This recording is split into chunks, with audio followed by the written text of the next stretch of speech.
থাকছে বাইক নিয়ে, আমি আবার সকালে আসছি 6টায়। আচ্ছা আমি এখন এখানে আসি, এখন তেল পাই নাই। তেলের লিটারে 20 টাকা বেশি দিতেছি, কিন্তু আগের ভাড়ায় তো পোষাবো না। বলতে ভাই তেলের দাম বাড়ছে, আমাকে টাকা একটু বাড়ায় দেন। জ্বালানির দাম বৃদ্ধির ধাক্কা জনজীবনে। পাম্পে তেলের সংকট রয়ে গেছে আগের মতোই, বিশ্ববাজারের তুলনায় সামান্যই বেড়েছে মূল্য, দাবি সরকারের। আমরা যে স্টক তৈরি করেছি তার যে দাম পড়েছে সেই দামের থেকে নিচে আমরা এখন প্রাইস অ্যাডজাস্টমেন্ট করছি। আমেরিকাতে দাম দ্বিগুণ হয়ে গেছে, শ্রীলঙ্কায় 25% হয়ে গেছে, তারপরে আমরা যতটুকু বেরিয়েছি খুবই নগণ্য। উৎপাদন খরচ বাড়ার শঙ্কায় দুশ্চিন্তা শিল্প মালিকদের। হোঁচট খাবে কৃষি খাত। এজেন্ট কমিশন বৃদ্ধি সমালোচনা অর্থনীতিবিদদের। বাড়ার পরেও আমি কি উৎপাদন করতে পারবো? আমি কি আমার সময় মতো রপ্তানি করতে পারবো? বাইরে তো এটা নিয়ে শঙ্কিত। কৃষিতে এই ভর্তুকিটা অব্যাহত রাখা উচিত, তাহলেই কিন্তু কৃষকরা স্বস্তিতে থাকবে। জ্বালানি সংকট না থাকলে দর বৃদ্ধি কেন? সংসদে প্রশ্ন বিরোধীদের। সার্বিক পরিস্থিতি নিয়ে সরকারের বিরুদ্ধে মিথ্যাচারের অভিযোগ। যদি জ্বালানির কোনো সংকটই না থাকে তাহলে এত লম্বা লাইনই বা কেন? দামই বা বাড়াইতে হয় কেন? অফিস কর্মসূচি সময় পরিবর্তন করতে হয় কেন? হামের উপসর্গে আরও 4 শিশুর মৃত্যুর খবর দিল স্বাস্থ্য অধিদপ্তর। শয্যা সংকটে ওয়ার্ডের বাইরে রেখে চিকিৎসায় বাড়ছে সংক্রমণ ঝুঁকি।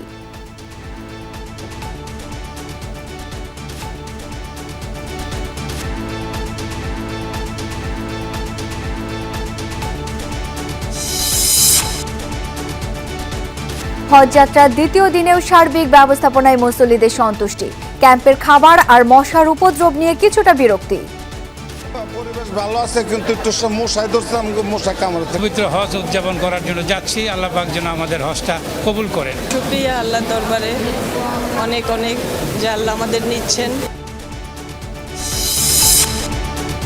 যুদ্ধবিরতি শেষ হতে চললেও যুক্তরাষ্ট্র ইরানের দ্বিতীয় দফার আলোচনার দিনক্ষণ নিয়ে অনিশ্চয়তা কাটেনি।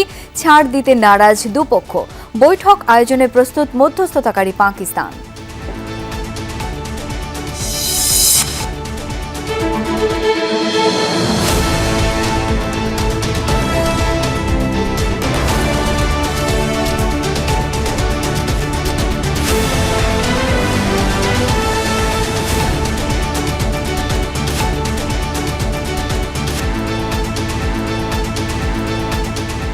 আমন্ত্রণ সন্ধ্যার বাংলাদেশে, সাথে আছি আমি শাওন দত্ত। এতক্ষণ শিরোনাম দেখছিলেন। 24 ঘন্টা না যেতেই জ্বালানি তেলের দাম বৃদ্ধির প্রভাব পড়তে শুরু করেছে জনজীবনে। বাড়তি দামের বোঝা ঘাড়ে চাপলেও তেলের সংকট রয়ে গেছে আগের মতো। আজও পাম্পে পাম্পে কয়েক কিলোমিটার দীর্ঘ যানবাহনের সারি। সরবরাহ না থাকায় দিনের বেশিরভাগ সময় বন্ধ থাকতে দেখা যায় বেশ কিছু পাম্প। পরিস্থিতি স্বাভাবিক হতে সপ্তাহখানেক সময় লাগবে বলছেন পাম্প মালিকরা। সপ্তাহের প্রথম কর্মদিবস, দুদিন ছুটির পর অফিস আদালতের জন্য বের হতেই বেশ বড় এক ধাক্কার মুখোমুখি সাধারণ মানুষ। আগের রাত থেকেই বেড়েছে জ্বালানির দাম, সকাল হতেই যার প্রভাব শুরু। এখন পর্যন্ত গণপরিবহনের ভাড়া ঠিক থাকলেও যারা রাইড শেয়ারিং মোটরসাইকেল যোগে কর্মস্থলে যান, গন্তব্যভেদে বাড়তি 30 থেকে 50 টাকা পর্যন্ত গুনতে হয়েছে তাদের। পণ্য পরিবহন সহ নিত্য প্রয়োজনীয় পণ্যের দামেও এর প্রভাব পড়ার শঙ্কা সাধারণ মানুষের। আগের ভাড়ায় পোষাবো? তেলের লিটারে 20 টাকা বেশি দিতেছি, কিন্তু আগের ভাড়ায় তো পোষাবো না। বলতে ভাই তেলের দাম বাড়ছে, আমাকে টাকা একটু বাড়ায় দেন। যে মাত্র আরম্ভ হয়েছে, তেলের দাম বাড়া মানে জিনিসের দাম বাড়া। জনজীবনে বাড়তি দামের প্রভাব পড়তে শুরু করলেও পাল্টায়নি তেল পাম্পের চিত্র। তেলের জন্য সেই দীর্ঘ লাইন, ঘন্টার পর ঘন্টা অপেক্ষার পরেও নিশ্চয়তা নেই তেল পাবেন কি পাবেন না। ভাই সারা রাত এখানে থাকছে বাইক নিয়ে, আমি আবার সকালে আসছি 6টায়।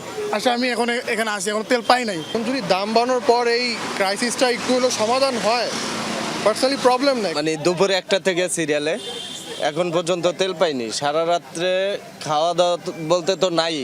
ক্রেতারা বলছেন জ্বালানির সাথে জড়িত সার্বিক জীবনযাত্রা, পরিবহন খরচ সহ নিত্যপণ্যের মূল্য বৃদ্ধির শঙ্কা ভর করছে তাদের মনে। তবে সবকিছু ছাপিয়ে সবার মুখে একটি প্রশ্ন, জ্বালানি সরবরাহ আগের অবস্থায় ফিরবে কবে? বাড়ায় 2 টাকা, 4 টাকা, 5 টাকা, 20 টাকা, আর 20 টাকা বাড়ায় এই নি সাফা। 1 লিটার তেলে যদি 20 টাকা বেড়ে যায় তো আসলে অনেক বেশি হয়ে গেল। একটু কম করে বাড়তে পারতো, 5 টাকা বাড়তে পারতো লিটারে। যদি সাফিসিয়েন্ট থাকতো দাম বাড়ানোটা তখন অতটা গায়ে লাগতো না। আপনি হয়রানি হচ্ছেন, 10 ঘন্টা 8 ঘন্টা লাইনে দাঁড়াইয়া থাকতেছেন, আবার বাড়তি দামেও কিনতেছেন, কেমন হইলো? দাম বাড়লেও রাজধানীর পাম্পগুলোতে বাড়েনি ডিপো থেকে তেল সরবরাহের পরিমাণ।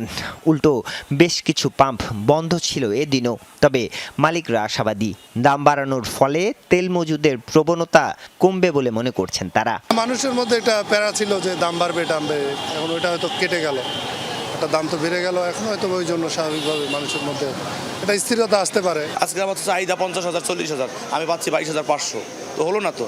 একটা পর্যায়ে কি হবে কি, আজকে রাত্রে আমার পাম্পটা 10টার পর আবার ড্রাই হয়ে যাবে। শনিবার রাত থেকে প্রতি লিটার অক্টেনের দাম বাড়ানো হয় 20 টাকা। পেট্রোলের দাম বেড়েছে 19 টাকা, ডিজেল 15 টাকা এবং কেরোসিনের দাম বাড়ানো হয় 18 টাকা।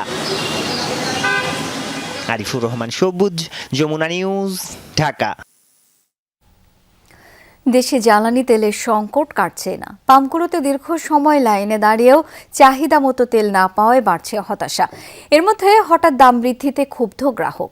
পাম্প মালিকদের দাবি, ডিপো থেকে সরবরাহ স্বাভাবিক না হওয়ার পাশাপাশি ব্যক্তি পর্যায়ে তেল মজুত করে তা খোলা বাজারে বিক্রি করায় এই ভোগান্তি। জ্বালানি তেলের উত্তাপের কাছে ফিকে হয়ে গেছে গ্রীষ্মের প্রখর রোদ। পাম্পগুলোতে দীর্ঘ সময় লাইনে দাঁড়িয়ে তেলের জন্য হাহাকার গ্রাহকদের। দেশের বেশিরভাগ জেলাতেই একই চিত্র। বিশেষ করে পেট্রোল আর অকটেনের সংকটই বেশি। এর মধ্যে হঠাৎ দাম বৃদ্ধিতে ক্ষুব্ধ গ্রাহক। অভিযোগ, মূল্যবৃদ্ধির পরেও ঘন্টার পর ঘন্টা অপেক্ষা করেও মিলছে না চাহিদা অনুযায়ী তেল। এতে চরম ভোগান্তির শিকার হচ্ছেন সাধারণ ভোক্তারা। এতদিন মন্ত্রী সাহেব বললেন যে তেল আছে, জাহাজ আসছে আসছে আসছে, তাহলে কোথায়? তেলের দাম যেহেতু বাড়াইবই, তাহলে আগে থেকেই বাড়াইতো। এই যে আপনার এই যে এতদিন যাবত যে ভোগান্তি, এই ভোগান্তি তাহলে এই এখন পর্যন্ত আর থাকলো নইলে। এখনো যদি প্রিভিয়াস ডের মতন ঘন্টার পর ঘন্টা লাইনে মানুষ থেকে যদি কর্মক্ষেত্র ক্ষতি করে এসে এইভাবেই তেল নিতে হয়, তাহলে তেলের দামটা বাড়াতে কোনো দরকার ছিল না। চাহিদা অনুযায়ী মিলছে না ডিজেলও। তেল সংকটে সাময়িকভাবে বন্ধ রাখা হচ্ছে অনেক ফিলিং স্টেশন। এক পাম্প থেকে আরেক পাম্পে ঘুরছেন গ্রাহকরা। সংকট না কাটায় বাড়ছে ক্ষোভ। আমরা অর্থ বেশি দিয়ে তেল নেবো কেন ভোগান্তি হবো? আমরা দাবি করি যাতে করে দাম স্থিতিশীল থাকুক এবং এই ভোগান্তি জনগণের যাতে না হয়। আমরা চাই যে আগের মতো জিনিসটা স্বাভাবিক হয়ে যাক। ঘন্টার পর ঘন্টা দাঁড়ায় থাকতেছি আমরা, তারপরেও কখনো তেল পাচ্ছি কখনো পাচ্ছি না। পাম্প মালিকরা বলছেন, ডিপো থেকে যে পরিমাণ সরবরাহ মিলছে তা ফুরিয়ে যাচ্ছে কয়েক ঘন্টার মধ্যেই। সরবরাহ বাড়লে পরিস্থিতির উন্নতি হবে বলে আশ্বাস দিয়েছেন তারা। 10টা 10:30 হলে 9 ঘন্টা শেষ। আজকে তো আমাদের তেল দেয় নাই। একই অবস্থা আছে, তেল বাড়ছে ঠিকই, কিন্তু তেল আছে আমরা 120 টাকা জায়গা 140 টাকা অক্টেন। যদি মানুষের মানসিক যদি সমস্যাটা ঠিক হয় তাহলে একমাত্র এটা সম্ভব। নচেত যদি সারা বছর 6 মাসে যদি এইভাবে তেল দেওয়া হয়, তাও পাবলিক প্রোটেস্ট করবো, এই ক্রাইসিস কমবে না। দেশে কোনো জ্বালানির সংকট নেই, কিন্তু কৃত্রিম সংকটটা তৈরি করছি আমরা আতঙ্কিত হয়ে। মহানগরীর ভিতরে যে সমস্ত পাম্পগুলো আছে, এগুলো যদি শুধু মহানগরবাসীকে কন্ট্রোল করা যায়, ডিস্ট্রিক্ট ওয়ারি কন্ট্রোল করা যায়, থানা ওয়ারি কন্ট্রোল করা যায়, তাহলে তেলটা এখনই নিয়ন্ত্রণ করা সম্ভব। পাম্পে জ্বালানি তেল বিক্রি কার্যক্রম তদারকি ও শৃঙ্খলা বজায় রাখতে বিভিন্ন জেলায় অভিযান পরিচালনা করছে ভ্রাম্যমাণ আদালত। জারিন অর্নি, যমুনা নিউজ। বৈশ্বিক পরিস্থিতি অনুযায়ী জ্বালানি তেলের দাম কমই বাড়ানো হয়েছে বলে মনে করে সরকার। অর্থ ও জ্বালানি মন্ত্রী আলাদাভাবে বলেছেন, বাংলাদেশের চেয়ে যুক্তরাষ্ট্র, শ্রীলঙ্কা সহ বিভিন্ন দেশে এর চেয়ে বেশি দাম বৃদ্ধি করা হয়েছে। অর্থমন্ত্রী আমির খসরু মাহমুদ চৌধুরী বলেছেন, আগামী বাজেট মাথায় রেখে দাম সামান্য বাড়ানো হয়েছে। আর জ্বালানি মন্ত্রী ইকবাল হাসান মাহমুদ টুকু দাম বৃদ্ধির বিরূপ প্রভাব নিয়ে বলেন, যুদ্ধের কারণে সারা পৃথিবীতেই এর প্রভাব পড়েছে। মধ্যপ্রাচ্যে যুদ্ধ পরিস্থিতির কারণে জ্বালানি সংকটে সারা বিশ্ব। অনেক দেশ এর প্রভাব মোকাবেলায় প্রথম দিকেই জ্বালানির দাম বাড়ায়। তবে দায়িত্ব নেয়ার পরপরই এমন সংকটে বিএনপি সরকার প্রথমেই দাম বৃদ্ধির সিদ্ধান্ত নিতে চায়নি। এমনকি এপ্রিলে জ্বালানির দাম বাড়বে না ঘোষণা ছিল মন্ত্রণালয়ের। আমরা এপ্রিল মাসে দাম বৃদ্ধি করব না, অলরেডি বলেছি। এ অবস্থায় এপ্রিলের মাঝামাঝি সময়ে শনিবার রাতে ডিজেল, অকটেন ও পেট্রোলের দাম 15 থেকে 20 টাকা বৃদ্ধি করা হয়েছে। জ্বালানির সার্বিক পরিস্থিতি কর্মসূচি নিয়ে সচিবালয়ে প্রধানমন্ত্রী তারেক রহমান বৈঠক করেছেন মন্ত্রী প্রতিমন্ত্রীর সাথে। নির্দেশনা দেন জ্বালানি সরবরাহ নির্বিঘ্ন করার। এর আগে দাম নিয়ে সচিবালয়ে কথা বলেন অর্থ ও জ্বালানি মন্ত্রী। আমেরিকাও $5 বাড়িয়ে দিচ্ছে, তো সেইখানে আমরা বাংলাদেশে গত এই যে যুদ্ধ লাগার পর থেকে আমরা যে ইম্পোর্ট করে যে আমরা যে স্টক তৈরি করেছি তার যে দাম পড়েছে সেই দামের থেকে নিচে আমরা এখন প্রাইস অ্যাডজাস্টমেন্ট করছি। আমরা দামও কিন্তু বেশি বাড়াইনি। অন্যান্য দেশে আমি বলি আমেরিকাতে দাম দ্বিগুণ হয়ে গেছে, শ্রীলঙ্কায় 25% হয়ে গেছে, তারপরে আমরা যতটুকু বেরিয়েছি খুবই নগণ্য। এটা দুই মন্ত্রী দাবি করেন দাম বাড়াতে বাধ্য হয়েছে সরকার, এতে আর্থিক ব্যবস্থায় চাপ বাড়ছিল।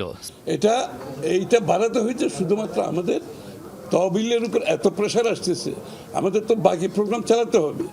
দেশের অর্থনীতি চালাতে গেলে আগামী দিনে বাজেট আসছে, তাই না? সুতরাং এটা মাথায় রেখে আমাদেরকে এই সিদ্ধান্ত নেওয়া হয়েছে। এটা করতে বাধ্য হয়েছি আমরা, কেননা এটা বৈদেশিক মুদ্রাতে কিনতে হয় এবং সেটা যাতে কিছু বেরিয়ে আমরা স্বয়নীয় লেভেলে থাকতে পারি সেই ব্যবস্থা করেছে। অর্থমন্ত্রীর দাবি জ্বালানির দাম বাড়লেও এর প্রভাবে মূল্যস্ফীতি বাড়তে পারে, আবার নাও পারে। আইএমএফের কোনো শর্ত এক্ষেত্রে ছিল না। তবে দাতা সংস্থাটির সাথে ওয়াশিংটন বৈঠকে ঋণের শেষ কিস্তি নিয়ে কোনো সিদ্ধান্তে পৌঁছানো না গেলেও এ নিয়ে আরও 1 মাস আলোচনার সুযোগ রয়েছে বলে জানান অর্থমন্ত্রী। তবে আইএমএফের শর্ত মানার ক্ষেত্রে দেশের স্বার্থ প্রাধান্য দিবে সরকার। যে শর্তগুলো নিয়ে আলোচনা হচ্ছে এগুলো চলছে আলোচনা, কিন্তু আমাকে তো নিশ্চিত করতে হবে আমাদের দেশের জনগণের উপর কোনো চাপ সৃষ্টি করে, আমাদের দেশের অর্থনীতি ব্যবসায়ীদের উপর চাপ সৃষ্টি করে কোনো সিদ্ধান্ত তো আমরা নিতে পারবো না।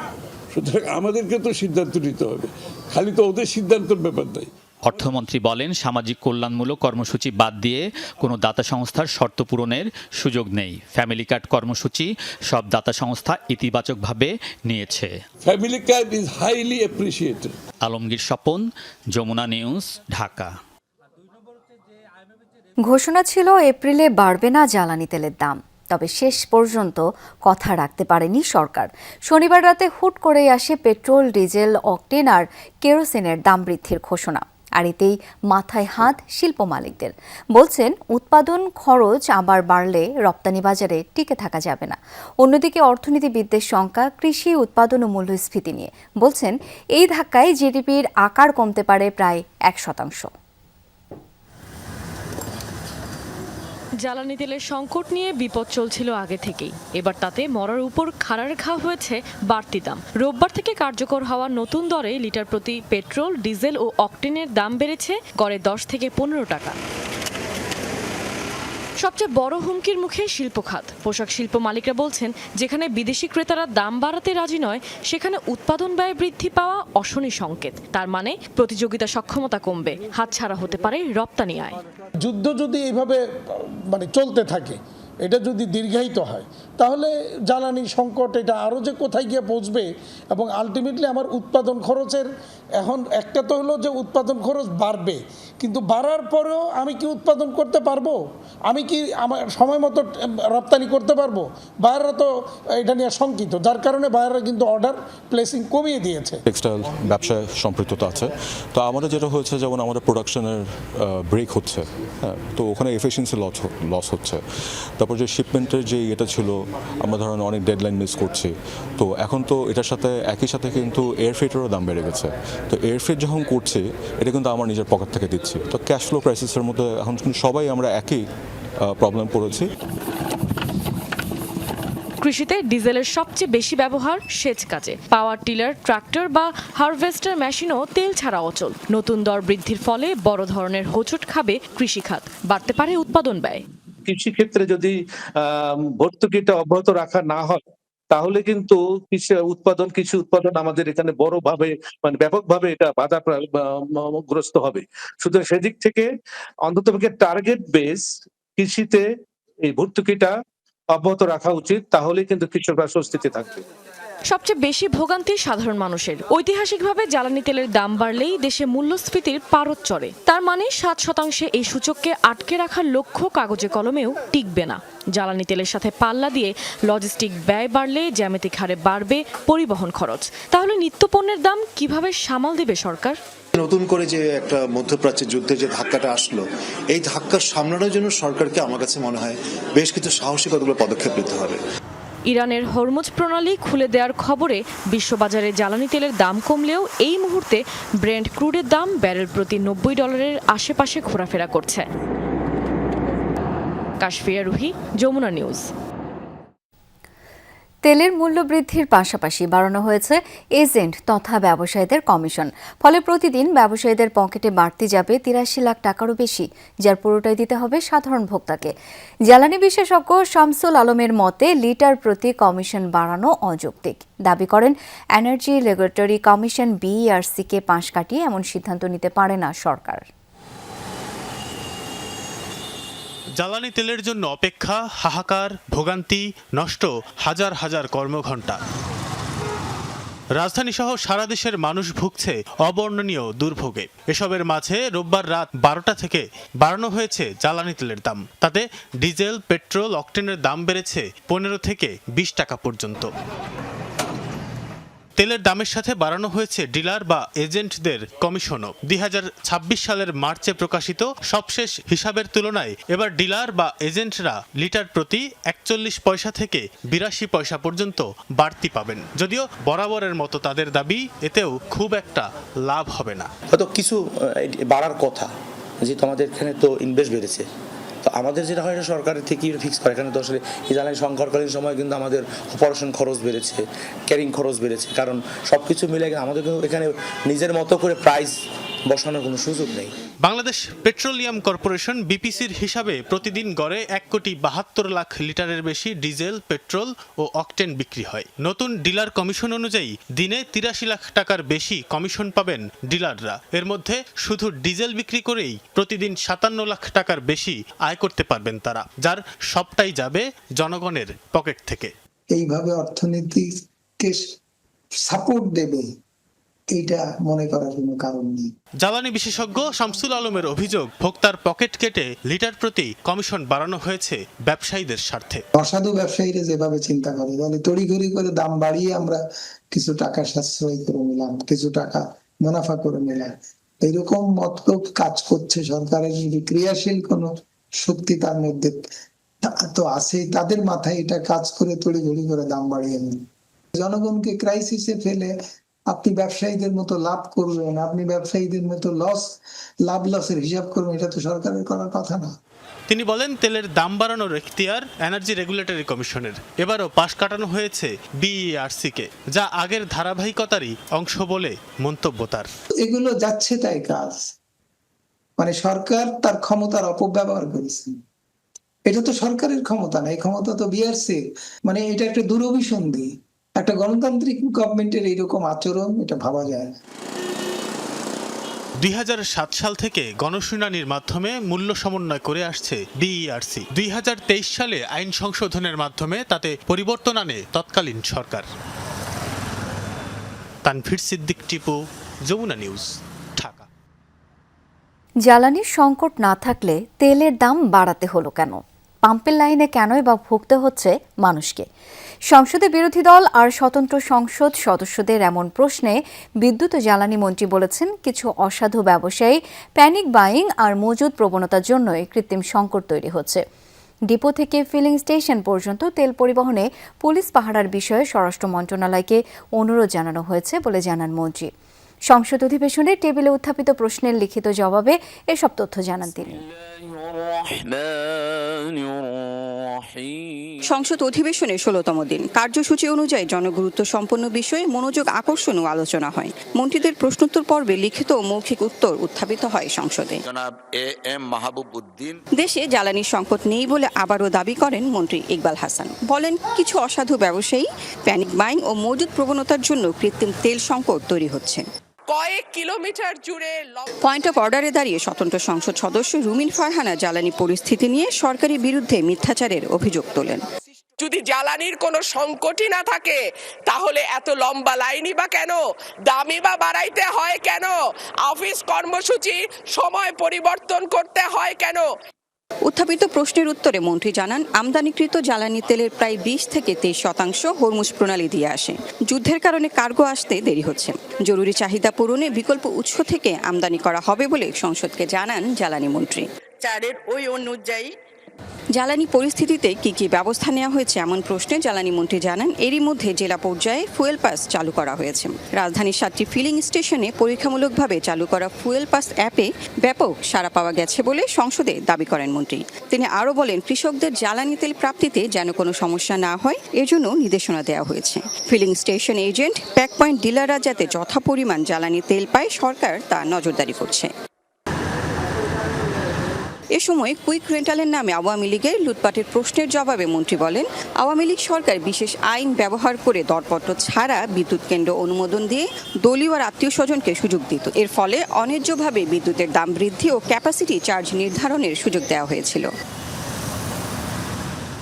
Lovely Bithi, Jamuna news, Dhaka. এক মাসেই দ্বিতীয়বারের মতো ভোক্তা পর্যায়ে বাড়ল এলপিজির দাম। 12 কেজি এলপিজি সিলিন্ডারের নতুন দাম 212 টাকা বেড়ে হয়েছে 1940 টাকা। রোববার নতুন দাম ঘোষণা করেছে Bangladesh energy regulatory commission BERC. নতুন এই দাম সন্ধ্যা 6টা থেকে কার্যকর হয়েছে। গত মাসে 12 কেজি এলপিজি সিলিন্ডারের দাম ছিল 1341 টাকা। এপ্রিলের শুরুতে সেই দাম 387 টাকা বাড়িয়ে 1728 টাকা করা হয়েছিল। যুদ্ধের কারণে জাহাজ ভাড়া বাড়ায় দাম সমন্বয় করা হলো এবার। পাশাপাশি বেড়েছে অটো গ্যাসের দামও। ভোক্তা পর্যায়ে অটো গ্যাসের দাম 89 টাকা 50 পয়সা নির্ধারণ করা হয়েছে, যা এপ্রিল মাসের শুরুতে নির্ধারণ করা হয়েছিল 79 টাকা 77 পয়সা। হাম শনাক্তে দেরি ও কয়েক সপ্তাহের চিকিৎসায় খরচ আর ভোগান্তি বাড়ছে অভিভাবকদের। বেশিরভাগ ক্ষেত্রে আক্রান্ত হচ্ছে ভাই বোন, খেলার সাথীরা।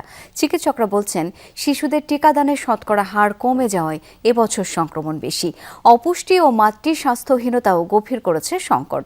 এদিকে গেল 24 ঘন্টায় হাম ও এর উপসর্গে মৃত্যু হয়েছে আরও 4 শিশুর। 4 সপ্তাহের বেশি সময় ধরে দেশজুড়ে হাম প্রাদুর্ভাব। হাসপাতালগুলোতে এখনও নতুন রোগী ভর্তি বাড়ছে। আক্রান্ত শিশুদের থেকে দ্রুত ছড়াচ্ছে ভাইরাস। আক্রান্ত হচ্ছে ভাই বোন, খেলার সাথীরা। পরে নিয়ে আসতাম যাইতাম, হঠাৎ করে জ্বর চলে আসছে। তারপর 2 নম্বর শিশু মেডিকেলে দেখাইছি, ওই জায়গায় বলছে রক্তে ভাইরাস আছে, কিন্তু আসলে কিসে থেকে রোগ ধরা পড়তেছে না। বিভিন্ন জায়গায় ডাক্তার দেখাইছি, কমিটলা যাইয়া ধরা পড়ছে যে ওর শরীরে হাম উঠছে। বিকালে গেছি বাসায়, তো রাত থেকে আবার ও অসুস্থ, তো বাসায় 4 দিন রাখছি। রাখার পরে দেখি যে না, পোলা কন্ডিশন অনেক খারাপ। উচ্চমাত্রার জ্বর, কাশি, ফুসকুড়ি, মুখে ঘা নিয়ে শিশুদের পরিচর্যায় বাবা মায়ের বাড়তি সতর্কতা। ঢাকার ডিএনসিসি ডেডিকেটেড হাসপাতালে অনেকেই জানান, উপসর্গ নিয়ে কয়েকটি হাসপাতাল ঘুরে শনাক্ত করতে পেরেছেন হাম। লম্বা সময় চিকিৎসায় অতিরিক্ত খরচ ও ভোগান্তি পোহাতে হয়েছে ঢাকার বাইরে থেকে আসা রোগীদের। খরচ তো অনেক, কেনরা করছে এটাও কিনতে হয়েছে। তারপরে স্যালাইন যে দিছিল, ওই যে পাইপটা, ওইটাও কিনা হয়েছে। মানে দরকারি যা জিনিস আর কি কিনা হয়েছে। এই জায়গায় যে খরচটা হইতেছে এর চেয়ে বেশি দেশে আমরা গ্রামে করছি। ওরা একটার পর একটা ওষুধ লিখতেছিল আর আমরা ঠাকুরে আন্না মানে ঠাকুরে দিছি হেরা করতেছিল। সর্বশেষ ওষুধ আমি রেল স্টেশন একটা হাসপাতাল থেকে নিয়ে আসছি। ওখানে আমার প্রায় 1500 টাকার মতো ওষুধ নিচ্ছে। কিন্তু পরের দিন আমি আরেকটা ফার্মেসিতে ওষুধের দাম যাচাই করার জন্য গেছিলাম। ওষুধগুলো আমাকে দেওয়ার জন্য বলছিলাম। সর্বশেষ উনি আমাকে বিল করছেন শুধুমাত্র 560 টাকা। বিশেষায়িত হাসপাতালটিতে মার্চের পর থেকে 1800-র বেশি হাম রোগী চিকিৎসা নিয়েছেন। চিকিৎসকরা বলছেন, দেশে হামের টিকা সুরক্ষা বলয় পরিস্থিতি ভয়াবহ রূপ নিয়েছে। 95% বাচ্চাকে যদি আমরা টিকা দিয়ে থাকি, তাহলে বাকি 5% বাচ্চা যদি টিকা নাও দেওয়া হয়, তাহলেও তাদের মধ্যে হাম ভাইরাসটা ছড়াতে পারবে না। এখন যেহেতু ব্যারিয়ারটা ব্রেক হয়ে গেছে, এখন তাদের কাছে এখন জিনিসটা পুরোপুরি ছড়িয়ে যাচ্ছে হাম ভাইরাসটা।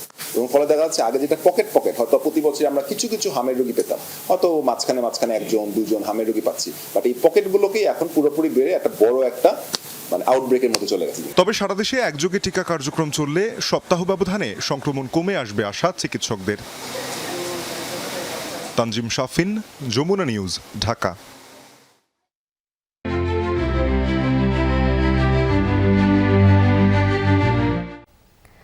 হজযাত্রার দ্বিতীয় দিনেও 14টি ফ্লাইটে সৌদি আরব যাবেন 5,756 জন হজযাত্রী।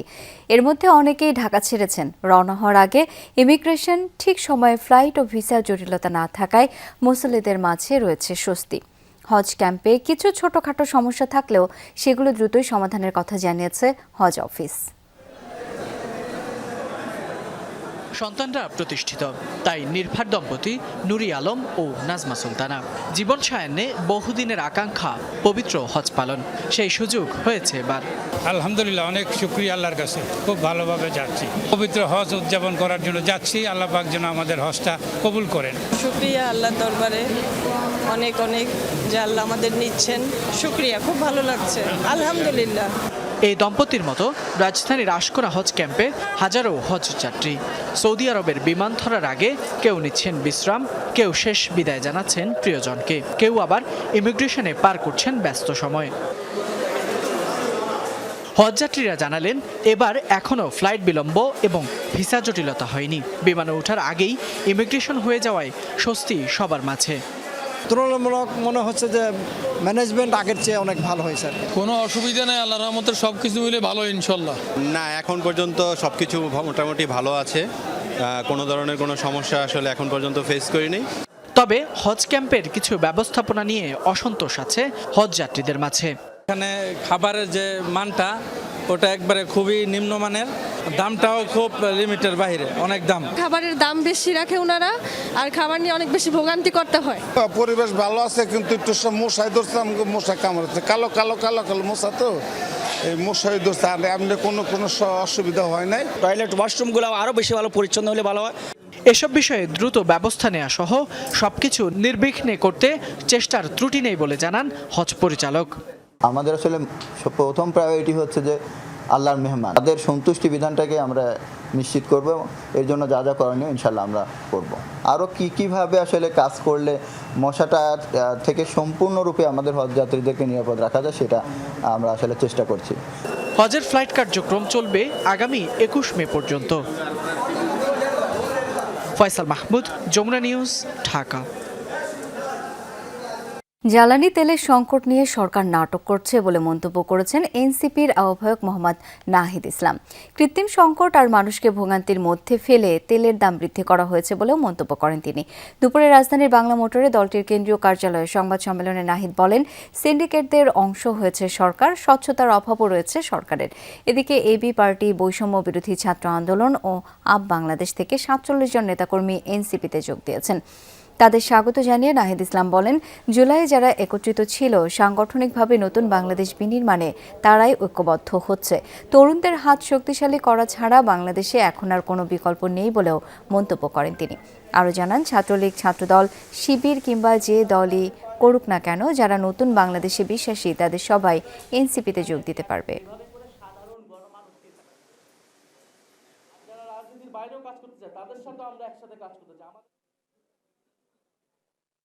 তেলে লাইনে দাঁড়ানোর থেকে দাম বেশি হলেও সে কিনতে আগ্রহী, এরকম একটা মনস্তত্ত্ব পরিবেশ তৈরি করে তারপরে দামটা আসলে বৃদ্ধি করা হলো। পুরাটাই পরিকল্পিতভাবে করা হয়েছে, সিন্ডিকেটরা এটা করেছে এবং সরকারের প্রশ্রয়, সরকারের অংশগ্রহণ না থাকলে এটা আসলে সম্ভব হতো না। তার সাবেক পরিচয় এটা আমাদের কাছে মুখ্য নয়। আজকে থেকে যখন কেউ এনসিপিতে আসবে, সে এনসিপির সংগঠক, এনসিপির নেতাকর্মী হিসেবে কাজ করবে। অনাস্থা থাকলেও যুক্তরাষ্ট্রের কাছে সদিচ্ছা নিয়ে এগোচ্ছে ইরান। বেশ কিছু বিষয়ে মত পার্থক্য থাকলেও স্থায়ী শান্তি চায় দেশটি, এমনটাই জানিয়েছে তেহরান। চলমান 2 সপ্তাহের যুদ্ধবিরতির মেয়াদ প্রায় ফুরিয়ে এলেও এখনও দিনক্ষণ নির্ধারণ হয়নি পরবর্তী বৈঠকের। অনিশ্চয়তায় যুক্তরাষ্ট্র ও ইরানের দ্বিতীয় শান্তি আলোচনা। শক্ত অবস্থান ধরে রেখেছে যুক্তরাষ্ট্র। ফুরিয়ে আসছে যুদ্ধবিরতির মেয়াদ। হরমুজ প্রণালী ঘিরে ব্যাপক টানাপোড়েনে এখনও অনিশ্চয়তার সুতোয় ঝুলছে যুক্তরাষ্ট্র ইরান পরবর্তী শান্তি আলোচনার ভবিষ্যৎ। एकदम गम बेकम ইরানের পার্লামেন্ট স্পিকার বাঘের কালিবাফের দাবি, আন্তর্জাতিক আইন অনুযায়ী হরমুজ প্রণালীর পূর্ণ নিয়ন্ত্রণের ক্ষমতা রয়েছে ইরানের, তাই যুক্তরাষ্ট্র চাইলেও এক্ষেত্রে ছাড় দিতে নারাজ তারা। এছাড়া পরমাণু ইস্যুতেও রয়েছে দুপক্ষের মতপার্থক্য, তবে যত দ্রুত সম্ভব একটি স্থায়ী সমাধান চায় তেহরান, মন্তব্য কালিবাফের। এদিকে প্রেসিডেন্ট মাসুদ পেজেশকিয়ানের দাবি, ইরানের ন্যায্য অধিকার অস্বীকার করছে ওয়াশিংটন। বর্তমানে বেশ কয়েকটি বিষয়ে মতপার্থক্য রয়েছে। পারমাণবিক ক্ষেত্র, হরমুজ প্রণালী সহ অন্যান্য সংশ্লিষ্ট বিষয়ে যুক্তরাষ্ট্রের কিছু মতামত রয়েছে। আমরাও আমাদের অবস্থানে অটল আছি, তবে নিঃসন্দেহে আলোচনার মূল উদ্দেশ্য একটি সমঝোতায় পৌঁছানো। অনাস্থা সত্ত্বেও আমরা সদিচ্ছা নিয়েই এগিয়েছি। আমরা স্থায়ী শান্তি চাই, এই সমস্যা আর পুনরাবৃত্তি না হওয়ার নিশ্চয়তা চাই। তারা দমন-পীড়নের মাধ্যমে একটি জাতির, একটি সমাজের অধিকার অস্বীকার করার চেষ্টা করছে। বলছে আমরা এ অধিকার ব্যবহার করতে পারবো না বলে সিদ্ধান্ত নিয়েছে তারা। কেন, কি অপরাধে এই সিদ্ধান্ত নেয়ার? তারা কে? ছাড় দিতে নারাজ ওয়াশিংটনও। চলমান সংকট পর্যালোচনায় শনিবার হোয়াইট হাউসের সিচুয়েশন রুমে বিশেষ বৈঠকে বসেন মার্কিন কর্মকর্তারা। তাদের সাথে সলা পরামর্শ করেন প্রেসিডেন্ট ডোনাল্ড ট্রাম্প। আবারও হরমুজ আটকে দিতে চাইছে ইরান, যে চালাকি বছরের পর বছর করে আসছে, কিন্তু তারা কোনোভাবেই আমাদের ব্ল্যাকমেইল করতে পারবে না। সামরিক, নৌ, বিমান বাহিনী থেকে শুরু করে কোথাও কোনো বড় মাপের নেতা নেই, তাদের কোনো পথও খোলা নেই। ইরানের সাথে কথাবার্তা চলছে, তারা শান্তি আলোচনায় বসতে ইচ্ছুক কিনা তা নিয়ে দিন শেষে জানতে পারবো। এমন পাল্টাপাল্টি কথার লড়াইয়ের মাঝে পাকিস্তানে চলছে দ্বিতীয় দফার আলোচনার প্রস্তুতি। সেখানে জোরদার করা হয়েছে নিরাপত্তা। তবে ইরানের উপপররাষ্ট্রমন্ত্রী সাইদ খতিবজাদে বলেছেন, একটি অভিন্ন কাঠামোয় একমত না হওয়া পর্যন্ত যুক্তরাষ্ট্রের সঙ্গে নতুন আলোচনার দিনক্ষণ নির্ধারণ হবে না। রেজওয়ানা সায়মা, যমুনা নিউজ। বর্ষা মৌসুম সামনে রেখে অতি প্লাবন ও বন্যার শঙ্কা রয়েছে বলে জানিয়েছেন পানি সম্পদ মন্ত্রী মোহাম্মদ শহীদুদ্দিন চৌধুরী আইনি। এসব মোকাবেলা ও নদী ভাঙন রোধে সরকারের প্রস্তুতি নিয়ে প্রধানমন্ত্রী তারেক রহমানের সাথে আলোচনা হয়েছে বলে জানান তিনি। দুপুরে সচিবালয়ে প্রধানমন্ত্রীর সভাপতিত্বে পানি সম্পদ ব্যবস্থাপনা বিষয়ক সভা অনুষ্ঠিত হয়। সভা শেষে মন্ত্রী জানান, পানি সম্পদ মন্ত্রণালয়ের 180 দিনের কর্মসূচি নিয়ে প্রধানমন্ত্রীর সাথে আলোচনা হয়েছে। খাল খনন কর্মসূচিতে যোগ দিতে 27 এপ্রিল যশোর এবং 2 মে সিলেট যাবেন তারেক রহমান। এ সময় সভায় পানি সম্পদ প্রতিমন্ত্রী ফরহাদ হোসেন আজাদ ও পানি বিশেষজ্ঞ আইনুন নিশাত উপস্থিত ছিলেন। সামনে বর্ষা আসতেছে, অতি প্লাবন হতে পারে, বন্যা হতে পারে। আগাম আমাদের কি কি কাজগুলো করা দরকার সেই ব্যাপারে আমরা সর্বোচ্চ চিন্তা ভাবনা করে রেখেছি। 27 তারিখ যশোরে খাল খনন কর্মসূচি তিনি উদ্বোধন করবেন এবং 2 মে সিলেটে খাল খনন কর্মসূচি উদ্বোধন করবেন। এছাড়াও আমাদের সারা দেশব্যাপী এই কর্মসূচি অব্যাহত রয়েছে। জ্বালানি সংকটে স্থবির হয়ে পড়েছে দেশি বিদেশি বিনিয়োগ, ব্যাহত হচ্ছে চলমান উৎপাদন কার্যক্রম। আগামী বাজেটে বেসরকারি খাতের অগ্রাধিকার নিয়ে এমসিসিআই ও অর্থনৈতিক রিপোর্টার্স ফোরাম ইআরএফ এর আলোচনায় এসব কথা বলেন উদ্যোক্তারা। সংকট নিরসনে এখনই গুরুত্ব না দিলে বাজেট বাস্তবায়ন চ্যালেঞ্জিং হবে বলেও জানান তারা। বাজেট শাস্তিমূলক না হয়ে প্রবৃদ্ধি সহায়ক হওয়া দরকার বলেও মন্তব্য করেন ব্যবসায়ীরা। দেশে জ্বালানি সংকট দীর্ঘদিনের। বাড়তি দাম দিয়েও চাহিদা মতো সরবরাহ পাচ্ছে না উদ্যোক্তারা, যার নেতিবাচক প্রভাব পড়ছে উৎপাদন কার্যক্রমে। সক্ষমতা অনুযায়ী উৎপাদন করতে না পারাই সময় মতো পণ্য রপ্তানিতেও হিমশিম খাচ্ছেন কারখানা মালিকরা। এমন পরিস্থিতিতে বাজেটে বেসরকারি খাতের অগ্রাধিকার নিয়ে আয়োজিত সেমিনারে বক্তারা বলেন, জ্বালানি সংকটে স্থবির হয়ে পড়েছে বিনিয়োগ। নতুন করে দাম বৃদ্ধিতে বাড়বে উৎপাদন ব্যয়, যা আরও চাপে ফেলবে শিল্পকে। বাংলাদেশের অর্থনীতি এবং বাজেট বাস্তবায়নের জন্য যে সবচেয়ে বড় চ্যালেঞ্জ সেটা হচ্ছে জ্বালানির সমস্যা। বিনিয়োগটা কিন্তু আসলে স্থবির হয়ে গেছে এবং দেশীয় যারা উদ্যোক্তারা আছেন তারা আসলেই অনেক কষ্টের মধ্যে আছেন। অনেকগুলো চ্যালেঞ্জ মোকাবেলা করে তাদের কাজ করতে হচ্ছে। তেলের দাম বেড়ে যাচ্ছে, সবকিছু মিলে cost of production in the country will increase and the result of the profit of the organization will decrease. সেমিনারে বক্তারা বলেন, উচ্চ মূল্যস্ফীতি এবং সুদহার সহ নানামুখী চ্যালেঞ্জে দেশের ব্যবসা বাণিজ্য। বৈশ্বিক সংকটে আগামীতে রপ্তানি আদেশ আরও কমে যেতে পারে বলেও আশঙ্কা উদ্যোক্তাদের। এক্সপোর্ট কিন্তু আরো কমবে। এটা খালি টেক্সটাইলের ক্ষেত্রে বলছি না, এটা কিন্তু ফুটওয়্যার এফেক্ট করবে। Any exported items out of Bangladesh, all the producers will face this problem. There will be a shortage হ্যাঁ অফ অর্ডার্স। আয়কর, ভ্যাট এবং কাস্টমসের জন্য আলাদা পোর্টাল না রেখে একটি সমন্বিত ইউনিফাইড করদাতা প্রোফাইল চালু করা এখন সময়ের দাবি। এ সময় বক্তারা বলেন, পরোক্ষ করের কারণে একদিকে চাপে পড়ছে নিম্ন আয়ের মানুষ, অন্যদিকে বাড়ছে পরিচালন ব্যয়। অনুমান নির্ভর কর কাঠামো থেকে বেরিয়ে খাতভিত্তিক কর কাঠামো নির্ধারণের পরামর্শ দেন তারা। গভর্নমেন্ট যেন এবারে যে বাজেট দেবে সেই বাজেটে সেই যে অতিরিক্ত রেভিনিউ যেটা চাচ্ছে, মানে যে পরিমাণটা হচ্ছে সেটার খাতওয়ারি হিসাবটা দেবে। রাজস্ব আয় বাড়াতে করের পরিমাণ না বাড়িয়ে আওতা বাড়াতে হবে। একই সাথে আদায় প্রক্রিয়া আরও সহজীকরণের পরামর্শ আলোচকদের। আলমগীর হোসেন, যমুনা নিউজ, ঢাকা। হবিগঞ্জের নবীগঞ্জে সরকারি জমি দখলকে কেন্দ্র করে দুপক্ষের সংঘর্ষে মঞ্জুর মিয়া নামে এক কলেজ ছাত্র নিহত হয়েছে। আহত হয়েছে অন্তত ৩০ জন। দুপুরে উপজেলার করগাঁও ইউনিয়নের বেগমপুর গ্রামে এই সংঘর্ষের ঘটনা ঘটে। পুলিশ জানায়, বেগমপুর গ্রামে একটি সরকারি জমি নিয়ে দীর্ঘদিন ধরে খলিলুর রহমান ও হেলাল মিয়ার মধ্যে বিরোধ চলছিল। এর জের ধরে দুপুরে হেলাল মিয়ার লোকজন দেশীয় অস্ত্র নিয়ে খলিলুরের লোকজনকে কাজ করতে বাধা দেয়। এই নিয়ে দুপক্ষের মধ্যে প্রথমে কথা কাটাকাটি ও পরে উত্তেজনা ছড়িয়ে পড়ে। এক পর্যায়ে সংঘর্ষে জড়ায় তারা। এ সময় হেলাল মিয়ার লোকজনের অস্ত্রের আঘাতে কলেজ ছাত্র মঞ্জুর মিয়া গুরুতর আহত হয়। হাসপাতালে নেওয়া হলে চিকিৎসক তাকে মৃত ঘোষণা করেন। পরিস্থিতি নিয়ন্ত্রণে রাখতে এলাকায় পুলিশ মোতায়েন রয়েছে। রাজধানীর বেইলি রোডের গ্রিন কোজি কটেজ ভবনে অগ্নিকাণ্ডের ঘটনায় সেই ভবনের বিভিন্ন রেস্টুরেন্টের মালিক সহ 22 আসামির বিরুদ্ধে অভিযোগপত্র গ্রহণ করে পলাতক 13 আসামির বিরুদ্ধে গ্রেপ্তারি পরোয়ানা জারি করেছেন আদালত। শুনানি শেষে এই আদেশ দেন ঢাকার মেট্রোপলিটন ম্যাজিস্ট্রেট মোহাম্মদ জুয়েল রানার আদালত। প্রসিকিউশন বিভাগের উপপরিদর্শক জিন্নাত আলী জানান, 22 জনের মধ্যে 9 জন আদালতে হাজির ছিলেন। অন্য 13 জন অনুপস্থিত থাকায় তাদের বিরুদ্ধে গ্রেপ্তারি পরোয়ানা জারির আদেশ দেন আদালত। এর আগে আসামিদের বিরুদ্ধে দণ্ডবিধির 7টি ধারার অপরাধ প্রাথমিকভাবে প্রমাণিত হওয়ায় গত 2 এপ্রিল মামলা তদন্তকারী কর্মকর্তা ও সিআইডির পরিদর্শক শাহজালাল মুন্সি এই অভিযোগপত্র জমা দেন। এই ছিল সন্ধ্যার বাংলাদেশের আয়োজনে। ধন্যবাদ সাথে থাকার জন্য।